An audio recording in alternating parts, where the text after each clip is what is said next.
मराठी चित्रपटातील अभिनेता सुबोध भावे याने एक वक्तव्य असं केलं डेक्कन एज्युकेशन सोसायटीच्या शाळेच्या कार्यक्रमात, नालायक राजकारण्यांच्या हातात आपण देश दिला आहे. आता ह्याच्यामध्ये जे आक्षेपाचे जे 2-3 मुद्दे आहेत, एक तर त्याच्या बाजूनं बोलणाऱ्यांना नुसतं तेवढी जर क्लिप पाहिली तर असं वाटतं की ह्याच्यामध्ये काय चूक आहे, त्यांना राजकारण्यांना शिवाय दिल्यात आणि आजकालचे राजकारणी असं म्हटलेलं आहे, कुणाचं नाव घेतलेलं नाही, त्याच्यामुळे कोणीतरी त्याच्यावरती प्रतिक्रिया द्यायची गरज नाही. वरवर पाहता हा जो कोणी तर्क असा मांडलेला आहे बुद्धीचा वापर करून, तो आपण समजू शकतो की ठीक आहे, काय हरकत नाही, याच्यामध्ये आक्षेप घेण्यासारखं काय आहे. पण जर एकदा ते पूर्णपणे त्यांचं जे भाषण आहे ते त्याच्या मागची पार्श्वभूमी आणि बोलतोय कोण, सुबोध भावे सारखा जो नट आहे की त्यानं किती चित्रपटामध्ये भूमिका केल्यात, किती उत्तम भूमिका केल्यात किंवा किती नाही, हा नंतरचा मुद्दा आहे. तो त्याचे प्रत्यक्ष राजकीय पक्षांशी संबंध काय आहे. जेव्हा तुम्ही असं म्हणतात आजकालचे राजकारणी, पहिला आक्षेप जो येतो आहे आजकालचे राजकारणी, म्हणजे तुम्ही असं म्हणताय का की कालचे राजकारणी फार चांगले होते. तसं जर असेल तर सगळ्यात पहिले तुम्हाला हे उत्तर द्यावं लागेल, ही भारतामध्ये लोकशाही आहे. लोकशाहीमध्ये प्रत्येक गोष्ट ही शेवटी परत लोकांवरच येऊन थांबते. म्हणजे मग परत आजकालचे राजकारणी म्हणत असताना कालचे राजकारणी त्यांना निवडून देणारे लोक असं ते जात राहतं मागं. किंवा आणीबाणीच्या काळामध्ये लोकशाहीला काळीमा फासणारी सगळ्यात मोठी घटना कुठली, तर लोकांचे पूर्णपणे अधिकार हनन करणारे, सगळ्याच विरोधी पक्षांना उचलून तुरुंगात टाकणारे हा जो प्रसंग होता आणि हा जो निर्णय होता इंदिरा गांधीचा, सगळ्यात मोठा धब्बा आहे. त्याच्यावर तुमचं काय वक्तव्य आहे. स्वतः सुबोध भावे काँग्रेसच्या उमेदवाराच्या प्रचारार्थ त्यांच्या मंचावरती गेलेले, शिवसेनेच्या उमेदवाराच्या प्रचारार्थ त्यांच्या मंचावरती गेलेले, यांचे राजकीय पक्षाशी संबंध आहेत. राजकीय पक्षांचे चित्रपट विषयक जी आघाडी त्याची त्यांनी पदं भूषवलेली आहेत, आक्षेपित आहे. म्हणजे तुम्ही एकतर आजकालचे राजकारणी म्हणता आहात, इथे आक्षेपाचा मुद्दा आहे म्हणजे आधीच्या राजकारण्यांच्या संदर्भातली तुमची भूमिका काय आहे. नंबर 2, जेव्हा तुमचे प्रत्यक्ष स्वतःचे राजकीय पक्षांशी संबंध आहेत तेव्हा तुम्हाला हा नैतिक अधिकार उरत नाही. आणि तिसरी महत्त्वाची गोष्ट म्हणजे लोकशाहीमध्ये प्रत्येक गोष्टीला शेवटी पुन्हा ते लोकांवरतीच येतं. लोकांनी निवडलेलं सरकार आहे, त्याच्यामुळे सर्व नमस्कारम काय केशवम प्रति गच्छती असं म्हणतात, तशातला प्रकार येते. प्रत्येक गोष्ट ही शेवटी परत लोकांपर्यंत येते. त्यामुळे केवळ हा एक अभिनेता आहे म्हणून नाही, बाकीचे क्षेत्रातले वेगवेगळे विद्वान कोणी असोत, क्षेत्रातले साहित्यिक असोत, इतर गायक कलाकार असोत, ह्या सगळ्यांवरती हा आक्षेप येऊ शकतो की तुम्ही जेव्हा फक्त राजकारण्यांना नालायक म्हणता तेव्हा मग बाकीच्या क्षेत्रातले लोक आणि त्यांची जबाबदारी काय आहे. त्याच्यामुळे ह्याच्यातले 2 भाग पडतात. स्वतः तुमचा राजकीय नेत्यांशी कसा आणि काय संबंध आहे, राजकीय व्यासपीठावर तुम्ही कसे जात आहात, आणि तुम्ही अचानक सत्तांतर झाल्याच्या नंतर तुम्ही ज्या पक्षाशी संबंधित होतं त्यांची सत्ता नाही म्हणले की तुम्हाला साक्षात्कार कसा होतो की आता ही सगळी कशी वाईट परिस्थिती आहे. म्हणजे मग हे परत पुन्हा त्याच सगळ्या पुरोगामी, डावे, लिब्रांडू आम्ही ज्यांना म्हणतो, आवर्जून त्यांच्यापर्यंत हा विषय जाऊन पोहोचतो की त्यांच्या गटामध्ये सामील होतात की 2014च्या नंतरच भारत कसा बिघडलेला आहे, म्हणजे भारत आधी कसा फार व्यवस्थित होता. ह्याच्या असं नुसतं एखादं वक्तव्य वेगसारखं बोलणं हे ठीक आहे, आपण समजू शकतो. पण तुम्हाला हे जर नीट मांडायचं असेल तर काही तर्क द्यावे लागतील. आधीची राज्यव्यवस्था कशी होती आणि आताचे नालायक कसे आहेत हे तुम्हाला सांगावं लागेल प्रत्यक्ष. आणि दुसरी गोष्ट म्हणजे त्याच्यामध्ये तुमची काय जबाबदारी आहे हे पण तुम्हाला सांगावं लागेल. सुबोध भावेच्या प्रकरणामध्ये अडचण ह्या पद्धतीनं झालेली आहे, जेव्हा तुम्हाला काहीतरी प्रिव्हिलेज आपण म्हणतो, समाजातल्या सर्वसामान्य लोकांच्या पेक्षा गायक, नट, कलाकार यांना मिळणारी प्रसिद्धी, पैसा, बाकीच्या गोष्टी, वलय हे खूप वेगळं असतं. तसंच शास्त्रज्ञ, लेखक, कलावंत हे सगळेच लोक हे थोडेसे वेगळे कुठे असतात माहिती आहे का, की ज्याला आपण धुरीण म्हणतो किंवा तुमच्याकडे पाहून समाज चालत असतो असं म्हणतो. तेव्हा तुम्ही जेव्हा अशी वक्तव्य करता तेव्हा प्रत्यक्ष तुमचं वर्तन तपासलं जातं. तुम्हाला ही सूट नाही, मनाला वाटलं ते बोलता येणं ही सूट नाही. सर्वसामान्य एखादा व्यक्ती किंवा ज्याचं प्रत्यक्ष राजकीय लोकांशी संपर्क नाहीये, तशा अर्थाने अधिकृतरित्या तो कुठल्या पक्षाचा सदस्य नाहीये किंवा कुठल्या पक्षाच्या व्यासपीठावर प्रत्यक्ष जात नाही किंवा अशी प्रचाराची भूमिका घेत नाही, तेव्हा कदाचित त्याला हा नैतिक अधिकार आहे असं आपण म्हणू शकतो किंवा तू टीका करू शकतोस. पण जो प्रत्यक्ष पक्षांशी संबंधित आहे, त्यांच्या विविध आघाड्यांवरती पदाधिकारी म्हणून राहिलेला आहे, त्याला सुबोध भावेसारख्याला असं बोलण्याचा अधिकार नाही. दुसरी महत्त्वाची गोष्ट म्हणजे आपल्याकडं जो घोळ होतो आहे तो मला या निमित्तानं दूर करायचा आहे की ज्याला आपण म्हणतो अराजकीय आणि न राजकीय.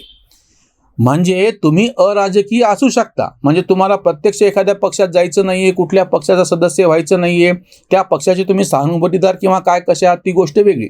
पण न राजकीय असून चालत नाही. म्हणजे मला काही राजकीय भूमिकाच नाही, जे काय चालू आहे त्याच्याशी माझा काही संबंधच नाही किंवा मी पाठ फिरून बसलोय असं चालणार नाही.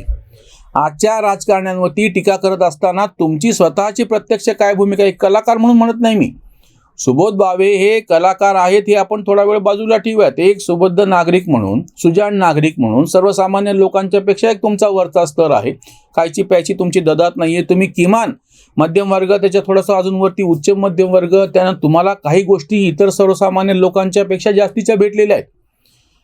अशा वेळी तुमची ही जबाबदारी आहे की ह्या सगळ्या लोकशाहीच्यासाठी आपण काय करतो आहोत. आणि हे वारंवार विसरत चाललेलं आहे. टीका करत असताना त्या प्रत्येक व्यक्तीची ही जबाबदारी आहे की त्याच्या क्षेत्रात, मी असं म्हणत नाही की प्रत्येकानं उठावं आणि रस्त्यावरती यावं, प्रत्येकाने आंदोलनं करावीत, प्रत्येकाने प्रत्येक सामाजिक प्रश्नावरती काही ना काहीतरी व्यक्त व्हावं, याची गरज नाही.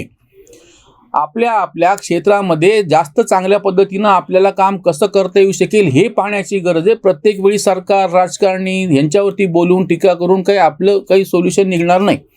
ज्या चित्रपट क्षेत्राशी हे स्वतः संबंधित आहे त्यातलंच मी उदाहरण सांगतो. सैराट सारखा एक चित्रपट आला आणि त्यांनी 100 कोटीचा गल्ला गोळा केला. तो सिंगल स्क्रीन थिएटर्समधून, म्हणजे गावोगाव पसरलेले, जे अगदी खेड्यापाड्यात पसरलेले, तालुक्याच्या पेक्षाही खालची गावं असलेले, ज्या ठिकाणी थिएटर आहेत असे जुन्या पद्धतीचे एकच पडदा असलेले, त्या ठिकाणी हा चित्रपट चालला. त्यानं पैसा गोळा केला म्हणून त्याच्यानंतर मराठी चित्रपटांमध्ये गुंतवणुकीचा ओघ वाढला.